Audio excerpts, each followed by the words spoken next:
seorang koruptor sebagai pertanggungjawaban moral. Saya mau minta klarifikasi, ini tanggung jawab siapa? Bapak malu nggak sih? Apakah saya dengar permintaan maaf yang benar seolah-olah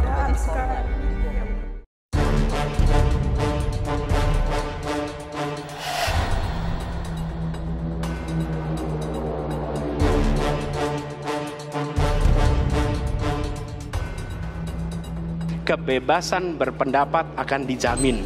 Maka itu saya sampaikan, Wakanda no more, Indonesia forever. Ya susah kalau kita menyalahkan angin dari mana saja ya.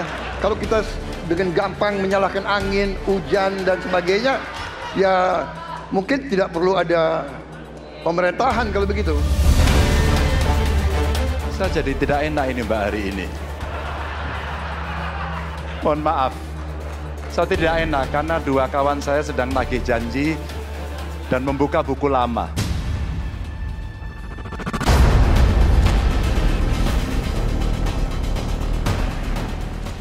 Debat Capres pertama ternyata berlangsung sangat cair. Tunggu dulu, aku mau jawab. Sesekali ada pernyataan dari para capres yang menggelitik. Namun, saling serang antar capres tetap tak terelakkan. Apa komentar Pak Prabowo terhadap putusan MK yang melahirkan MK itu? Itu aja. Mulai dari sindiran Ganjar terhadap Prabowo terkait putusan Mahkamah Konstitusi, hingga kritik Prabowo pada Anies soal penanganan polusi udara di Jakarta. Anies juga mengkritik Ganjar usai dirinya disebut oposisi lantaran tak setuju pembangunan ibu kota negara Nusantara.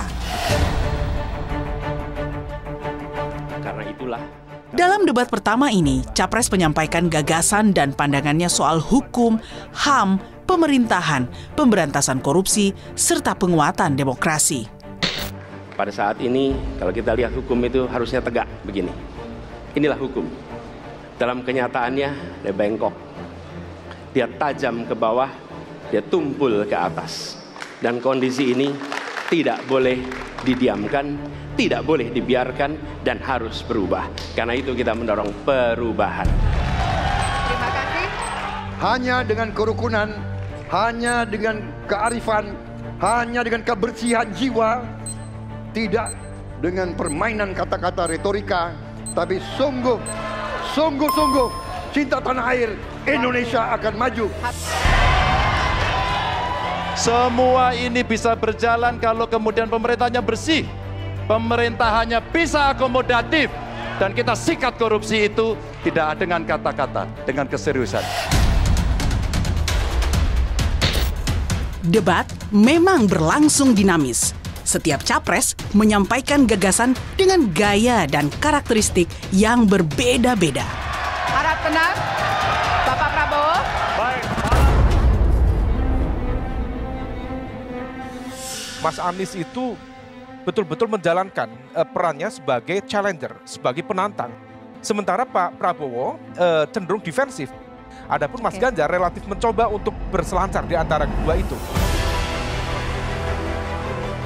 Debat Pilpres diharapkan bisa jadi rujukan bagi publik agar lebih jernih dalam memilih. Masyarakat harus cerdas di dalam memilih. Dan saya percaya masyarakat kita sudah sangat cerdas dalam menilai debat ini, dalam menilai rekam jejak di masa lalu. Mudah-mudahan pemilu ini menghasilkan pemerintahan yang benar-benar pro hak asasi manusia, pro pemberantasan korupsi, dan pro demokrasi. Masih ada catatan di debat pertama, perlu jadi perhatian pasangan calon. Pada debat selanjutnya, Capres-Cawapres harus mengeluarkan lebih banyak amunisi gagasan agar debat semakin berisi.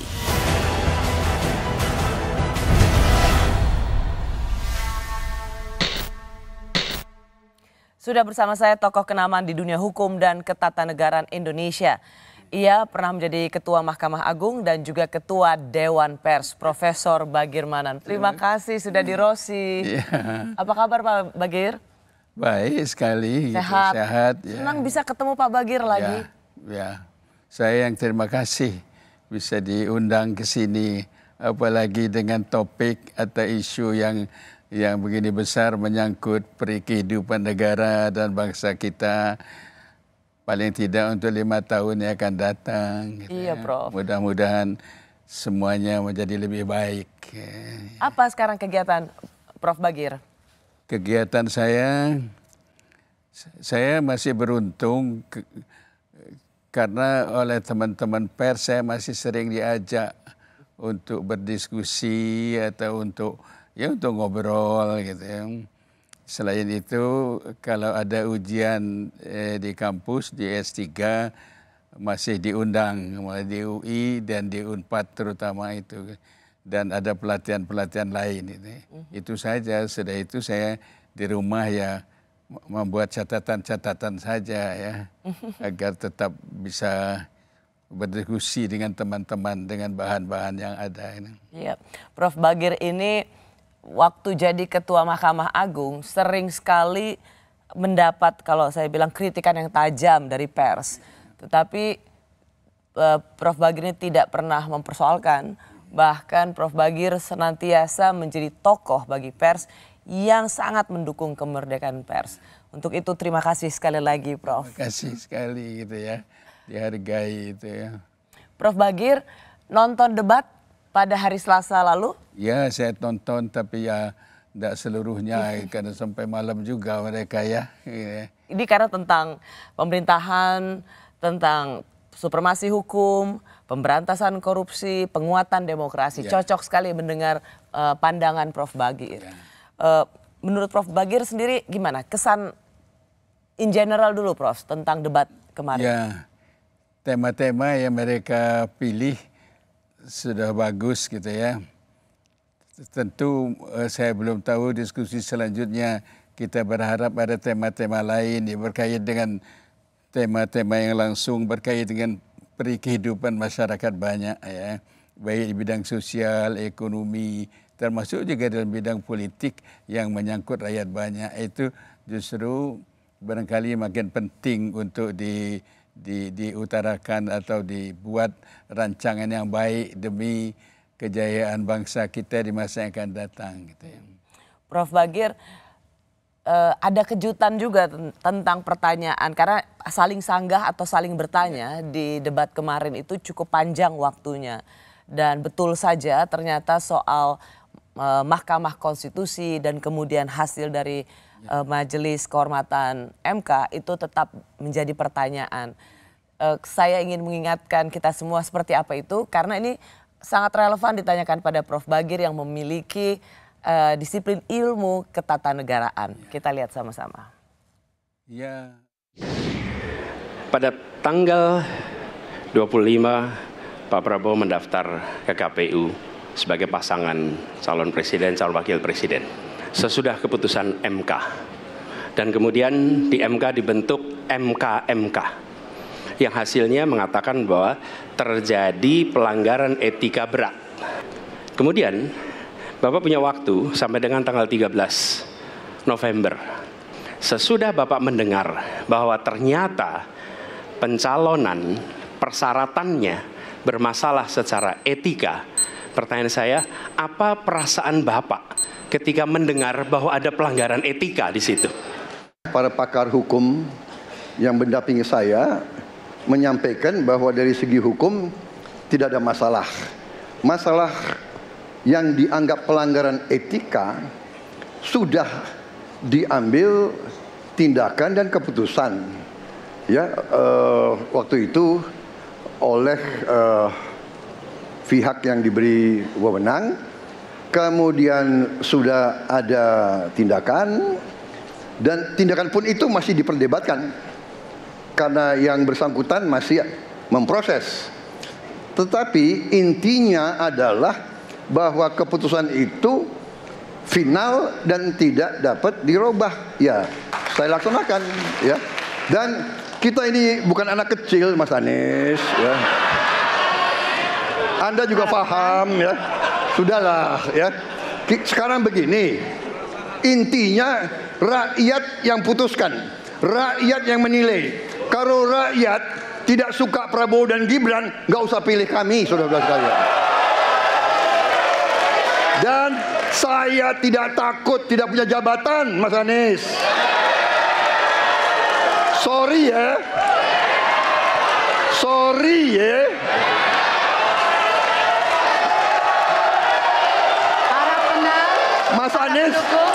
Mas Anies, saya tidak punya apa-apa. Saya sudah siap mati untuk negara ini. Prof Bagir lihat tanya dan jawab itu gimana, Prof Bagir? Jawaban Pak Prabowo yang menyatakan ini putusan hakim tidak salah, sudah benar. Putusan hakim ya putusan hakim. Soal terjadi pelanggaran etika itu adalah yang menyangkut pelaku-pelakunya, yaitu para hakimnya itu. Sedangkan putusan hakim adalah putusan yang mempunyai kekuatan mengikat. Apalagi dalam Undang-Undang Dasar kita ditegaskan putusan Mahkamah Konstitusi itu adalah putusan yang dalam bahasa asing disebut final and binding itu gitu ya. Jadi ini putusan hakim, terlepas suka dan tidak suka. Kalau ada yang keberatan terhadap putusan hakim, ya ada upaya hukumnya kalau ada gitu ya. Tapi kan putusan Mahkamah Konstitusi kan tidak ada upaya hukumnya. Betul. Ya. Prof, kalaupun ada, mereka lakukan dengan gugatan baru ya. Prof, jadi Prof Bagir sendiri melihat dan menilai bahwa apa yang menjadi jawaban Pak Prabowo waktu ditanya soal putusan MK itu ya memang itulah jawaban yang paling benar. Karena itu sudah menjadi putusan MK, final and binding. Kalau Prof Bagir sendiri tetapi melihat apakah soal putusan MK yang kemudian dipersoalkan di MK-MK ini itu akan selalu menjadi pergunjingan atau menjadi ganjalan politik? Saya akademisi. Paling tidak di lingkungan akademis akan jadi bahan diskusi yang terus menerus. Paling tidak gitu ya. Bahkan itu menjadi sangat menguntungkan bagi kita di lingkungan akademis bahwa kita punya bahan untuk diskusikan bahwa hal ini pernah terjadi kita ya. Nah, pergunjingan itu kalau di luar kampus, pergunjingan itu kan harus dengan maksud tertentu gitu ya, untuk apakah mungkin tidak kita meninjaukan kembali putus itu, mungkin tidak itu dibatalkan dan sebagainya. Yang tadi seperti dikatakan Pak Prabowo bahwa itu putusan hakim ya. Putusan hakim. Jadi kita tidak ada upaya lagi kecuali ada gugatan baru. Apalagi hakim menurut azasnya dia tidak bisa dengan begitu saja membatalkan putusannya sendiri gitu. Itu ininya. Jadi itu pergunjingan itu sepanjang itu dipikirkan untuk mempunyai satu akibat politik tentu, menurut saya tidak akan efektif lagi. Gitu. Tidak akan efektif lagi. Jadi satu hal yang menjadi catatan adalah catatan penting yang menjadi pegangan Pak Bagir setuju ya bahwa ini sudah final and binding, sudah putusan tetap mengikat, jadi sebaiknya tidak dipersoalkan lagi.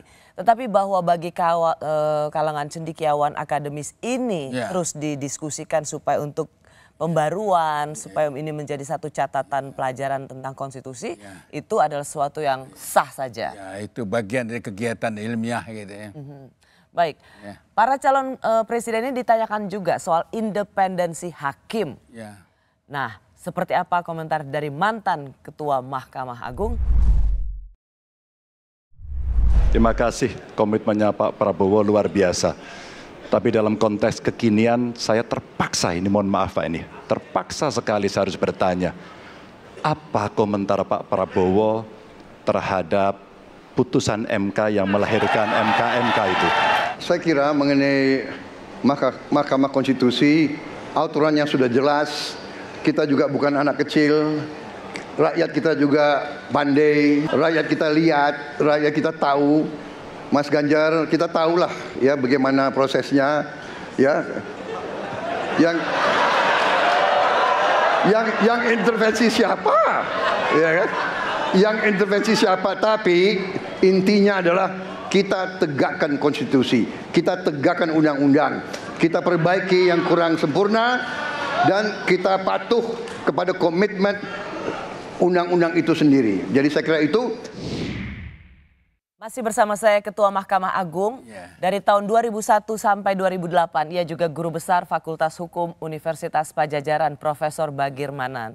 Prof. Bagir tadi sudah mendengar, sebenarnya ini adalah subtema dari independensi hakim. Dan kemudian masuk juga soal hakim di Mahkamah Konstitusi.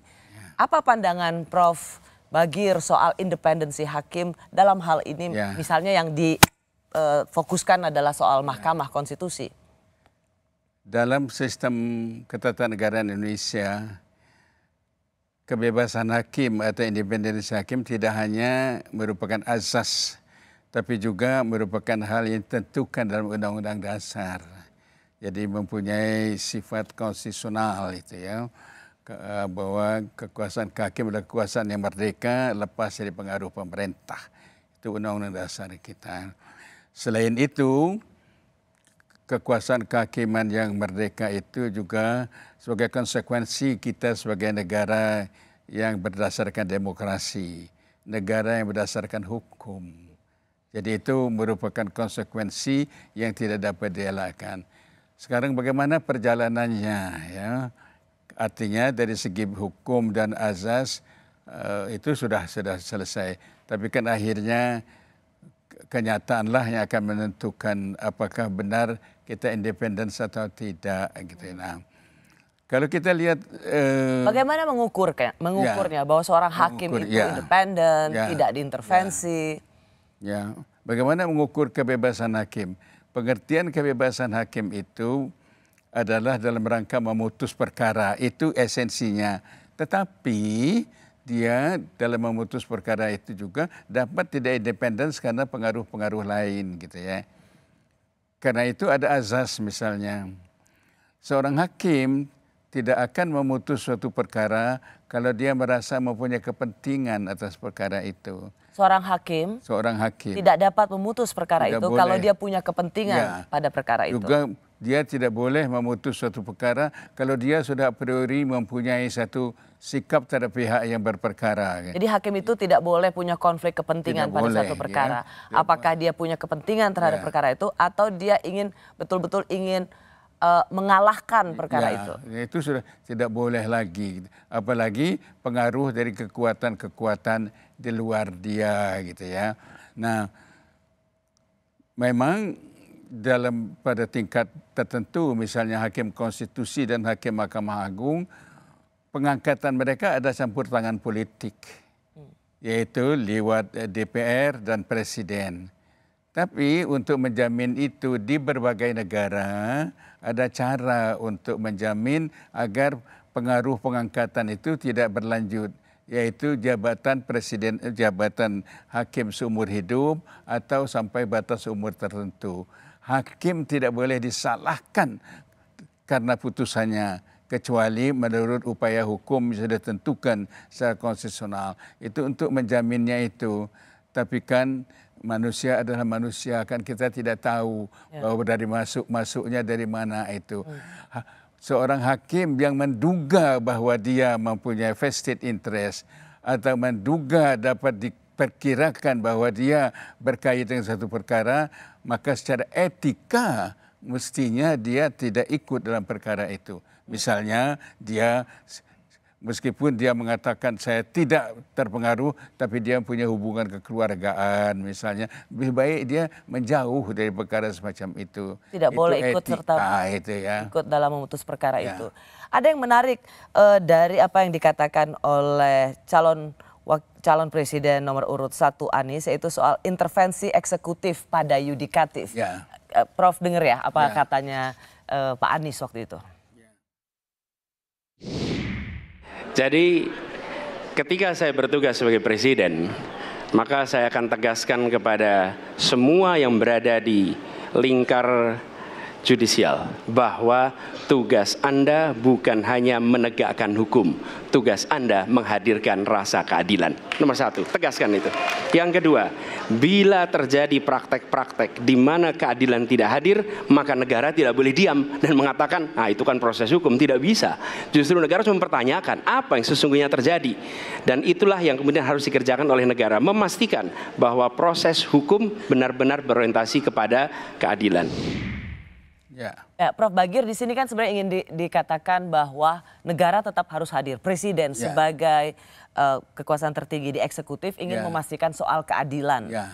Karena selama ini yudikatif bersembunyi di balik putusannya dengan mengatakan independen. Tapi kualitas keputusannya buruk. Ya, bisa terjadi bahwa memang independensi itu seperti pedang bermata dua. Ya.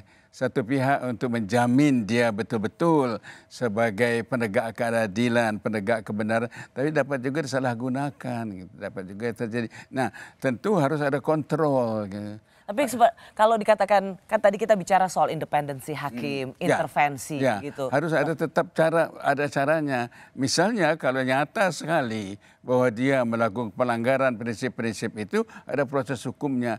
Di negara macam Amerika Serikat ada yang namanya proses impeachment. Impeachment pada hakim agung. Ya. Di tempat kita seperti berjalan sekarang itu sayang baru pada batas etika saja, yaitu seperti kemarin MK gitu mensinyalir terjadinya pelanggaran etika gitu. Semestinya gitu kalau sudah disinyalir terjadi pelanggaran etika itu, karena etik itu adalah berlaku internal, harus mempunyai konsekuensi terhadap internal terhadap diri kita sendiri saja gitu. Tergantung pada tingkat kesadaran kita mengenai tugas itu, ya. Sebab di dalam adagium jabatan itu ada yang namanya noblesse oblige gitu ya. Setiap jabatan itu mengandung tanggung jawab gitu ya. Ya Prof, tapi apakah memang eksekutif atau presiden bisa intervensi kalau ada putusan yang dianggap tidak adil? Saya berpendapat tidak bisa. Nggak bisa? Tidak bisa. Presiden tanpa kecuali melalui prosedur yang sudah ditetapkan oleh Undang-Undang Dasar. Kalau tidak ada, tidak ada. Bukankah kepala negara juga harus memastikan penegakan hukum itu berkeadilan? Nah, bagaimana memastikan bahwa hakim tetap independen dan kemudian dia tidak ada campur tangan atau intervensi, tapi ada keadilan di situ. Ya, maka itu tadi saya katakan harus ada prosedur di luar kekuasaan yang ada itu. Sebab kalau presiden bisa mencampuri itu, berarti presiden mencampuri putusan meskipun putusan itu tidak adil. Sebab putusan hakim adalah putusan seperti tadi dikatakan Pak Prabowo, satu kali itu jadi putusan hakim, itu adalah hukum yang harus ditaati oleh semuanya. Oke, Prof, kalau begitu saya mau masuk, jadi ada dua yang mewarnai soal independensi hakim dari calon presiden nomor urut 2 dan nomor urut 3. Kita sama-sama dengar bagaimana membuat independensi hakim itu. Saya sangat setuju bahwa kehakiman harus independen, kehakiman harus yudikatif, harus independen dan harus kuat dan tidak boleh diintervensi oleh kekuasaan. Manakala saya menerima mandat dari rakyat, saya akan memperbaiki kualitas hidup semua hakim-hakim di Republik Indonesia, semua pekerja di sekitar pengadilan dan semua penegak hukum akan saya perbaiki kualitas hidupnya, gajinya diperbaiki supaya mereka tidak dapat diintervensi, tidak dapat disogok, tidak dapat dikorup. Itu komitmen saya kepada rakyat Indonesia. Terima kasih. Menaikkan gaji hakim dan semua pekerja di lingkungan peradilan. Ya, tentu sebagai mantan hakim saya senang mendengar pernyataan calon presiden yang ingin meningkatkan kualitas hakim, tentu senang sekali gitu ya. Tetapi itu tidak merupakan jaminan gitu ya. Sebab yang terjadi sekarang misalnya korupsi, kolusi, orang yang korupsi itu adalah orang-orang yang sebetulnya dari segi kehidupannya tidak membutuhkan apa-apa lagi. Jadi korupsi karena kerakusan. Ya, kemudian yang kedua, mereka tahu bahwa korupsi itu melanggar hukum, tapi mengapa mereka lakukan juga? Artinya ada sesuatu yang lain yang menyebabkan mereka tidak takut melanggar hukum, yaitu antara lain saya katakan etika, lemahnya etika. Jadi kalau meskipun cukup hidup, cukup segala macamnya, kalau prinsip-prinsip etik tidak tegak, maka itu dapat terjadi pelanggaran. Kalau kita lihat misalnya introspeksi untuk Mahkamah Agung, Prof. Kita tahu ada Hakim Agung yang kemudian jadi tersangka karena kasus korupsi. Mereka memang kekurangan dari sisi gaji? Ya. Saya tidak lagi berkeyakinan itu karena kekurangan gaji itu. So, kalau kurang tidak kurang 1 miliar pun kita bisa kita katakan kurang. Tapi ada yang 100 ribu ya sudah cukup gitu. Itu tergantung kepada integritas, tergantung pada etik. Karena jabatan itu seperti dikatakan oleh Bung Hatta misalnya tanggung jawab ya.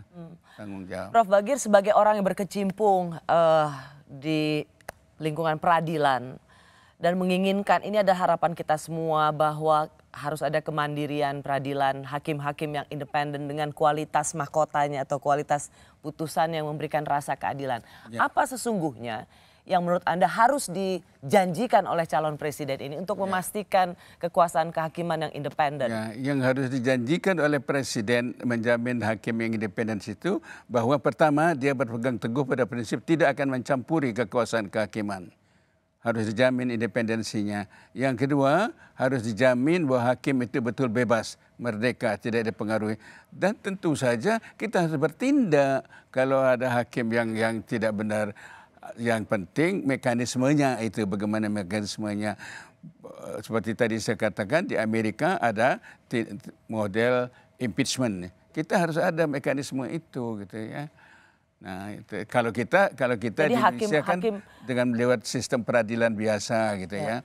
Nah, itu ya sudah kalau itu jadi praktek kita, tapi menjadi tidak ada jaminan sebetulnya kalau peradilan biasa itu karena kan menunggu prosedur macam-macam dan sebagainya itu gitu. Oh, jadi usulan Prof Bagir adalah hakim konstitusi, hakim agung yang melanggar etik itu harus bisa langsung di-impeach.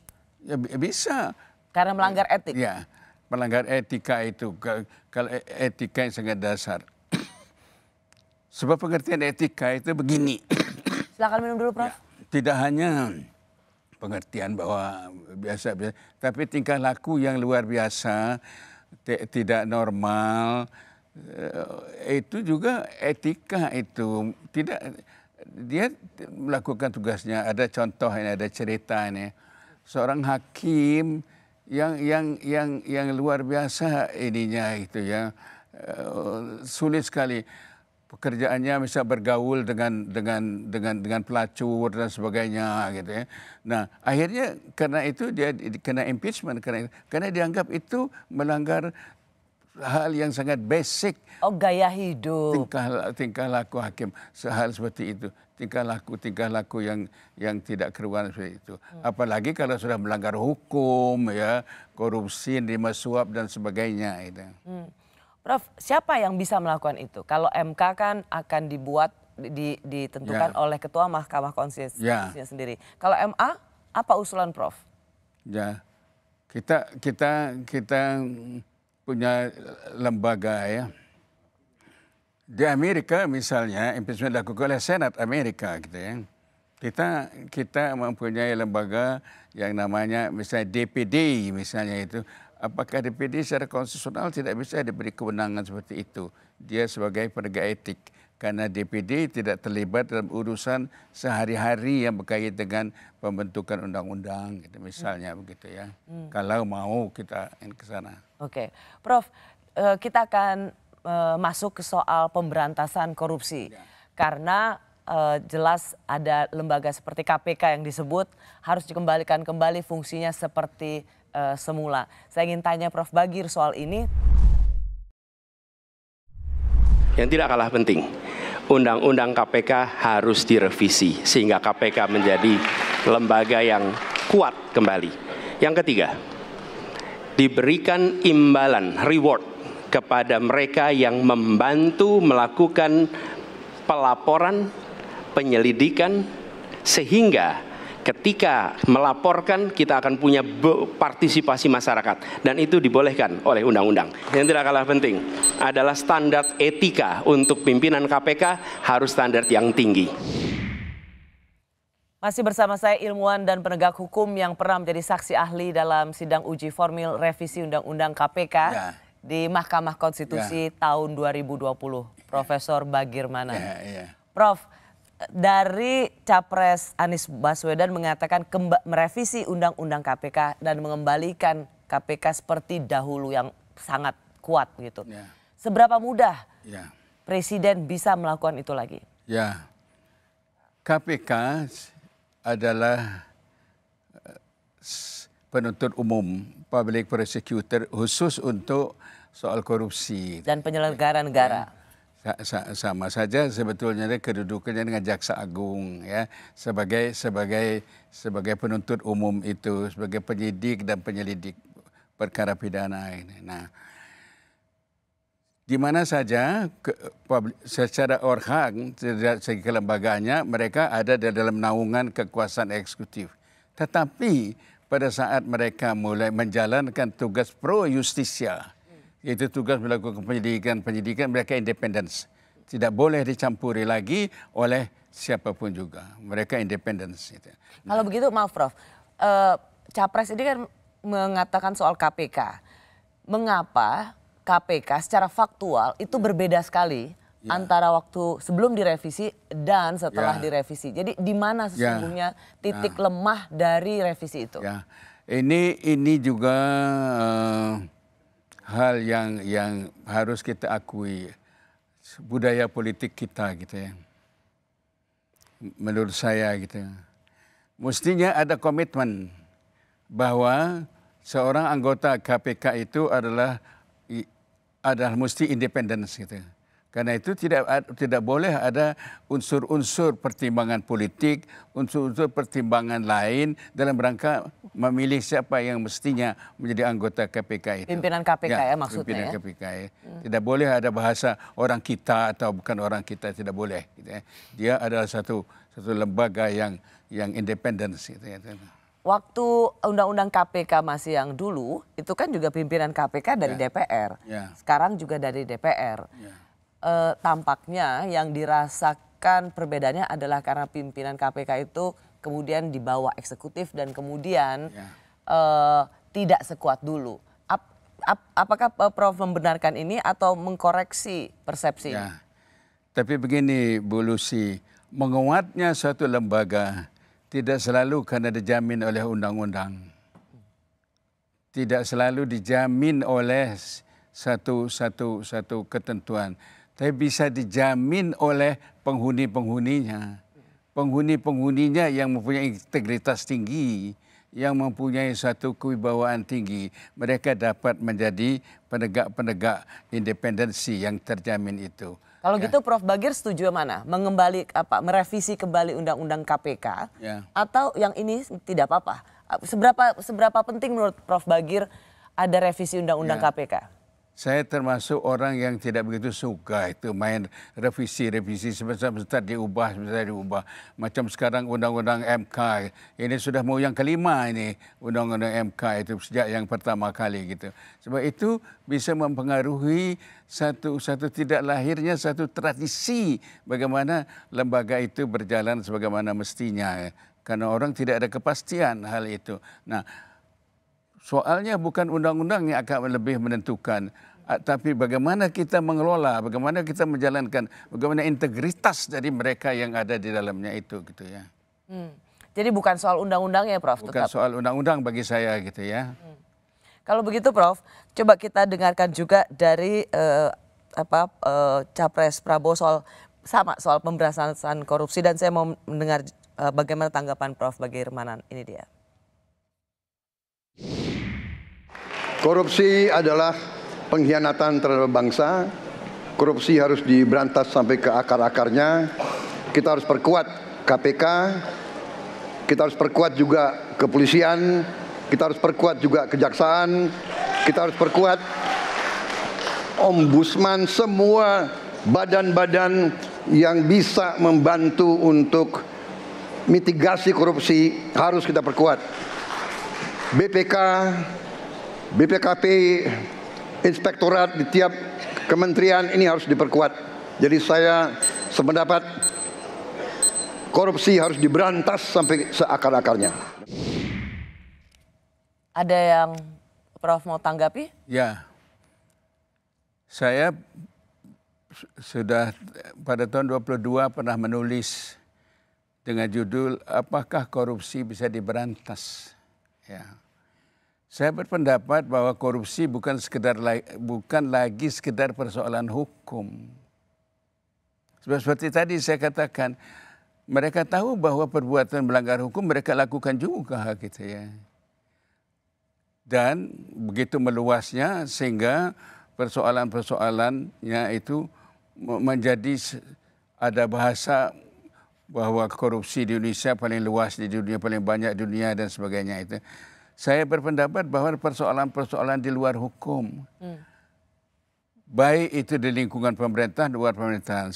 Saya dalam tulisan saya katakan unsur sistem birokrasi kita juga menyebabkan birokrasi yang berbelit-belit dan sebagainya, karena orang berurusan jadi susah, maka orang akan mencari jalan yang mudah.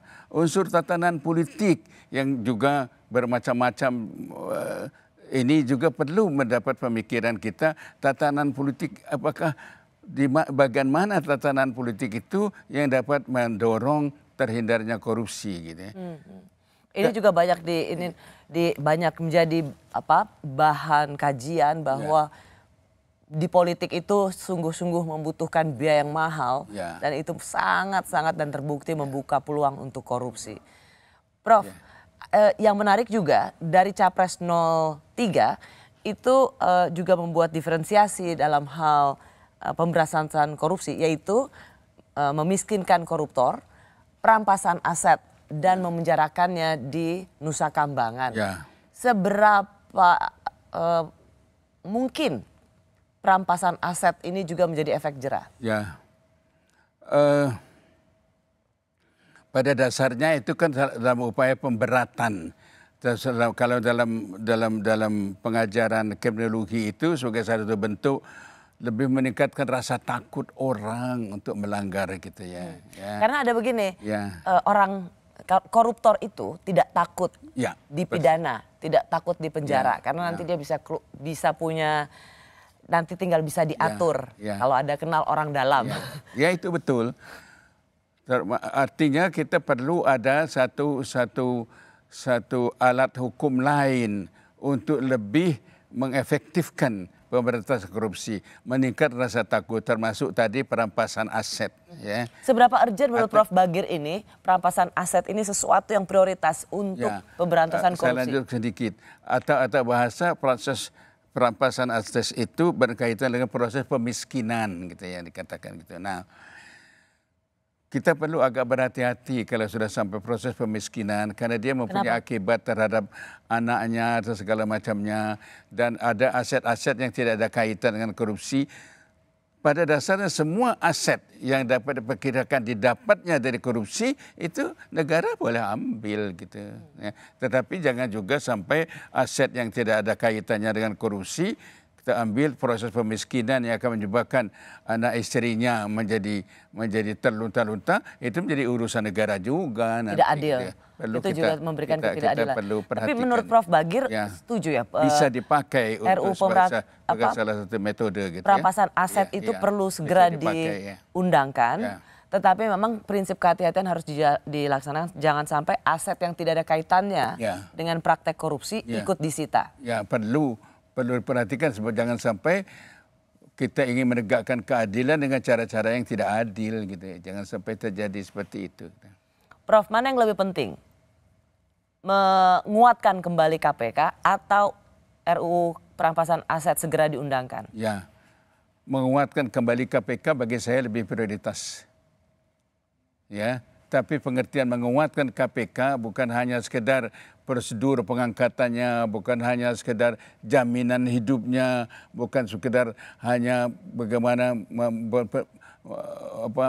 memperbesar, tapi berbagai macam subsistem yang lain harus memberi dorongan agar mereka lebih kuat. Ya. Kondisi sosial masyarakat yang suka menyuap juga perlu diperhatikan itu ya. Perampasan aset tetapi juga perlu untuk segera diundangkan. Hanya memang Prof mengatakan prioritas pertama adalah kembali menguatkan integritas KPK. Ya. Indeks demokrasi Indonesia yang terus menurun disinyalir karena kebebasan berbicara yang mudah dikriminalisasi hingga minimnya peran oposisi di pemerintahan. Rakyat tidak percaya kepada proses demokrasi yang sekarang terjadi. Itu jauh lebih luas dari sekedar partai politik. Ketika kita bicara demokrasi, minimal ada 3. 1, adanya kebebasan berbicara. Yang kedua, adanya oposisi yang bebas untuk mengkritik pemerintah dan menjadi penyeimbang pemerintah. Yang pertama, tidak ada demokrasi tanpa partai politik. Tidak ada, suka tidak suka, mau tidak mau. Dan fungsi partai politik itu adalah agregasi, sumber rekrutmen kader, pendidikan politik. Maka Mas Anies, soal oposisi tidak oposisi, soal kepentingan saja kok. Kapan kita bertemu, kapan kita tidak bertemu, dan kemudian kita akan bersikap pada posisi masing-masing. Saya berpendapat Mas Anies ini agak berlebihan. Mas Anies mengeluh tentang demokrasi ini dan itu dan ini. Mas Anies dipilih jadi gubernur DKI menghadapi pemerintah yang berkuasa. Saya yang mengusung Bapak. Kalau demokrasi kita tidak berjalan, tidak mungkin Anda jadi gubernur. Kalau Jokowi diktator, Anda tidak mungkin jadi gubernur. Saya waktu itu oposisi, Mas Anies. Anda ke rumah saya, kita oposisi, Anda terpilih. Saya masih bersama mantan Ketua Mahkamah Agung yang juga pernah menjabat sebagai Ketua Dewan Pers, Profesor Bagirmanan. Prof, lihat tadi 3 saut-sautan itu apa pandangan Prof? Ya. Seru ya? Pertama, komentar saya tentang demokrasi mereka sendiri. Pertama, kesan saya para kandidat hanya melihat demokrasi sebagai prosedur, tidak melihat demokrasi substansi demokrasi itu. Ya. Apa yang Prof lihat? Substansi demokrasi itu adalah memuliakan warganya, ya. Bukan hanya prosedur diperlukan pada saat akan pemungutan suara saja, gitu misalnya gitu. Kemudian yang kedua, ketika mereka berbicara tentang perlunya oposisi atau tidak perlunya oposisi, pengertian oposisi itu artinya hak untuk menjemit hak untuk berbeda pendapat. Hak mempunyai bandingan pendapat. Kita manusia tidak selalu benar dalam segala hal, meskipun atas nama mayoritas gitu. Ya. Bisa saja salah mayoritas itu. Sebetulnya adanya oposisi itu justru menguntungkan karena akan ada orang yang dengan cuma-cuma mengingatkan kita bahwa itu jangan terus ke sana dong gitu ya. Yang ketiga, saya ingin komentar saya ada katakan tadi bahwa tidak ada demokrasi tanpa partai politik. Persoalan kita bukan soal ada atau tidaknya partai politik, tapi apakah partai politik selalu banyak? Ya, mari kita cari sistem kepartaian yang memadai untuk menunjang sistem kenegaraan kita yang sudah digariskan dalam Undang-Undang 45 itu. Itu komentar saya gitu ya. Ya, Prof, apakah Prof kemudian melihat juga soal kebebasan berekspresi yang sering berujung pada kriminalisasi? Karena Prof juga masih diundang oleh Dewan Pers berdiskusi soal kebebasan berbicara. Apakah memang Prof juga melihat atau Prof punya catatan soal ini? Ya, persoalannya apakah menggunakan hak kebebasan berpendapat tidak berlebihan atau tidak? Terjadi hal-hal yang eksesif gitu ya, sehingga merugikan orang lain. Ya. Tidak boleh merugikan orang lain. Mereka yang merasa dirugikan boleh saja untuk melakukan perlawanan dan hal begitu. Tetapi ya saya tidak setuju dengan kriminalisasi.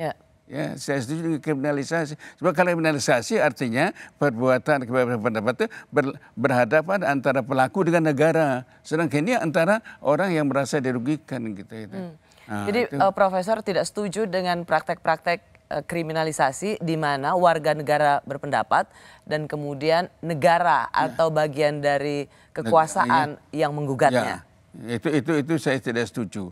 Biarlah mereka yang merasa dirugikan oleh kebebasan pendapat untuk mempertahankan haknya, alasannya gitu ya. Hanya memang Prof, negara berada di tengah-tengah itu ya. Yang terjadi sekarang, fenomena sekarang adalah pendapat seseorang itu dilaporkan oleh katakan misalnya organisasi tertentu karena dianggap merendahkan martabat seseorang atau pejabat begitu. Jadi ini dan polisi memproses itu karena itu bagian dari aduan masyarakat. Ya, saya berpendapat bahwa kalau pelanggaran hak asasi yang mengenai seorang pejabat, berarti seorang pejabat itu berkepentingan, ya. Kalau dia merasa dirugikan, silahkan dia melaporkan, dia memperkarakan, dia menuntut ganti rugi. Karena itu menyangkut privacy dia gitu ya. Tidak ada kepentingan orang lain gitu. Sejak kapan orang lain berhak atau mempunyai kewajiban untuk memikul beban orang lain gitu. Itu juga perlu kita pertimbangkan lah. Meskipun atas tuntutan patriotisme atau apapun namanya. Jangan sampai itu merusak prinsip-prinsip dasar kita. Gitu. Jadi Prof sendiri melihat kalau ada aktivis atau ada bagian dari warga negara mengekspresikan pandangannya dan kemudian dilaporkan ke polisi oleh kelompok tertentu, itu tidak lepas pasti dari sebuah kepentingan dengan kekuasaan. Ya, bagi saya bahwa hak untuk berbeda pendapat itu merupakan hal yang esensial dari dalam kehidupan demokrasi ya. Baik. Ya. Prof Bagirmanan, terima kasih sudah mendapat perspektifnya tentang kejutan debat kemarin karena ini terkait dengan yang selama ini Prof jalani. Kita nantikan debat lainnya dan kalau saya sendiri semoga Prof sehat-sehat. Terima kasih. Dan saya berharap untuk tema-tema lain seputar hukum, pemberantasan korupsi, Prof Bagir bisa hadir lagi di Rosi. Ya, mudah-mudahan ya. Terima kasih Prof Bagir. Terima kasih juga bagi Anda yang sudah menyaksikan program Rosi. Kita jumpa lagi Kamis depan. Saya Rosiana Silalahi, tetaplah di Kompas TV, independen terpercaya.